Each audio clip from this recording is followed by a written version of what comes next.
Kitab Yeremia.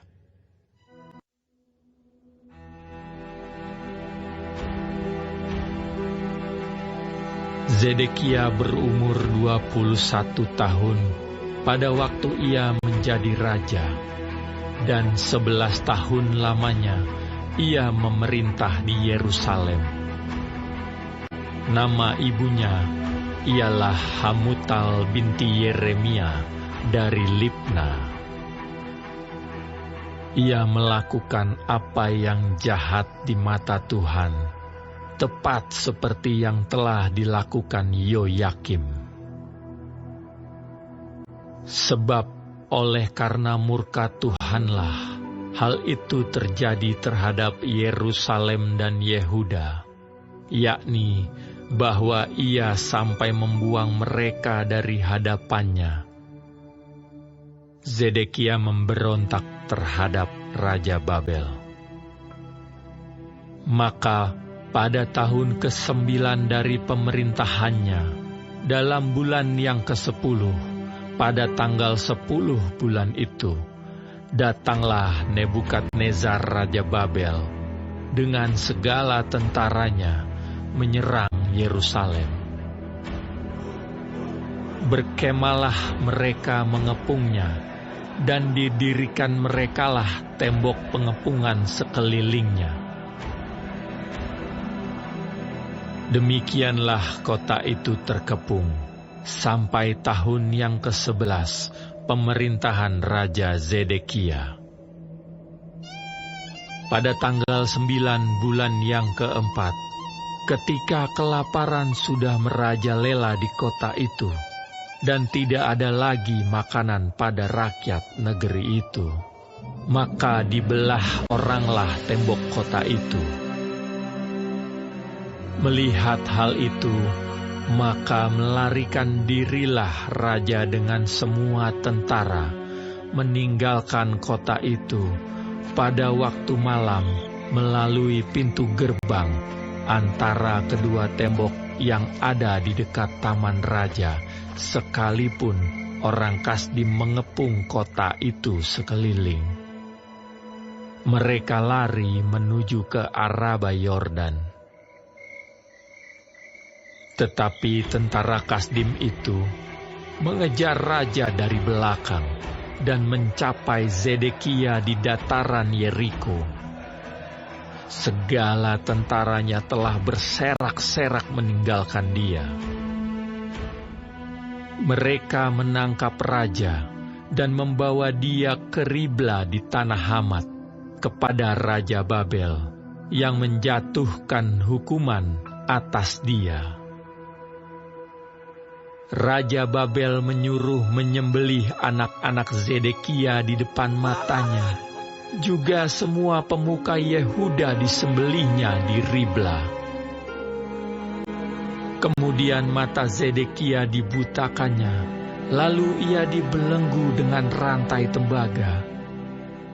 Kemudian Raja Babel membawa dia ke Babel dan menaruhnya dalam rumah hukuman sampai kepada hari matinya.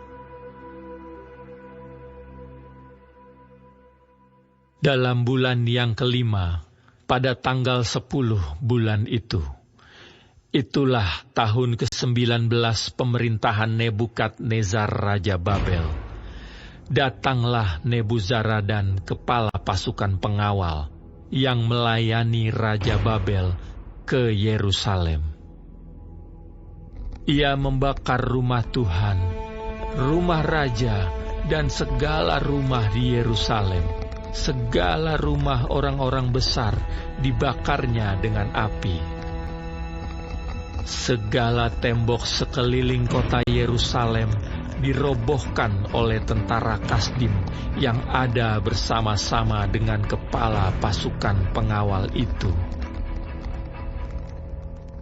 Sebagian dari orang-orang yang paling lemah dan sisa-sisa rakyat yang masih tinggal di kota itu, dan pembelot-pembelot yang menyeberang ke pihak Raja Babel, dan sisa-sisa para pekerja tangan, diangkut ke dalam pembuangan oleh Nebuzaradan, kepala pasukan pengawal itu.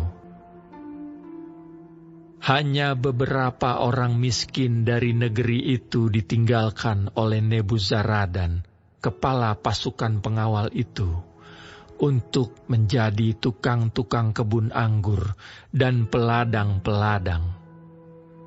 Juga tiang-tiang tembaga yang ada di rumah Tuhan, dan kereta penopang, dan laut tembaga yang ada di rumah Tuhan, dipecahkan oleh orang Kasdim, dan seluruh tembaganya diangkut mereka ke Babel. Kuali-kuali, penyodok-penyodok, pisau-pisau, bokor-bokor penyiraman, dan cawan-cawan, dan segala perkakas tembaga yang dipakai untuk menyelenggarakan kebaktian diambil mereka. Juga pasu-pasu, perbaraan-perbaraan, bokor-bokor penyiraman, kuali-kuali, kandil-kandil, cawan-cawan, dan piala-piala, baik segala yang dari emas maupun segala yang dari perak, diambil oleh kepala pasukan pengawal itu.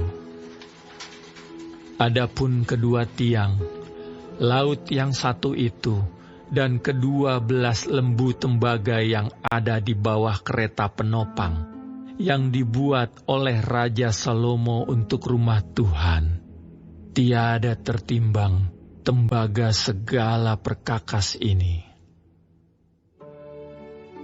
Adapun tiang-tiang itu, satu tiang 18 hasta tingginya, dan dapat dililit oleh tali yang 12 hasta panjangnya.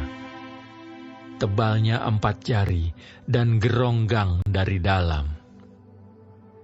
Di atasnya ada ganja dari tembaga. Tinggi ganja yang satu itu 5 hasta, dan jala-jala dan buah-buah delima ada di atas ganja itu sekeliling. Semuanya dari tembaga. Dan tiang yang kedua seperti itu juga. Mengenai buah delima, ada 96 buah delima yang merupakan gambar timbul. Seluruhnya buah-buah delima itu ada 100 pada jala-jala itu berkeliling. Lalu kepala pasukan pengawal itu menangkap Seraya, imam kepala, dan Zefanya, imam tingkat 2, dan ketiga orang penjaga pintu. Dari kota itu ditangkapnya seorang pegawai istana yang diangkat mengepalai prajurit-prajurit, dan 7 orang pelayan pribadi raja yang terdapat di kota itu, dan panitera panglima tentara yang mengerahkan rakyat negeri menjadi tentara, dan 60 orang dari rakyat negeri yang terdapat di tengah-tengah kota itu. Nebuzaradan, kepala pasukan pengawal, menangkap mereka dan membawa mereka kepada Raja Babel di Ribla. Lalu Raja Babel menyuruh membunuh mereka di Ribla di tanah Hamat. Demikianlah orang Yehuda diangkut ke dalam pembuangan dari tanahnya. Inilah jumlah rakyat yang diangkut ke dalam pembuangan oleh Nebuzaradan dalam tahun ke-7. 3.023 orang Yehuda. Dalam tahun ke-18 zaman Nebukadnezar, 832 jiwa dari Yerusalem. Dalam tahun ke-23 zaman Nebukadnezar, diangkut ke dalam pembuangan oleh Nebuzaradan, kepala pasukan pengawal, 745 jiwa orang Yehuda, seluruhnya berjumlah 4.600 jiwa.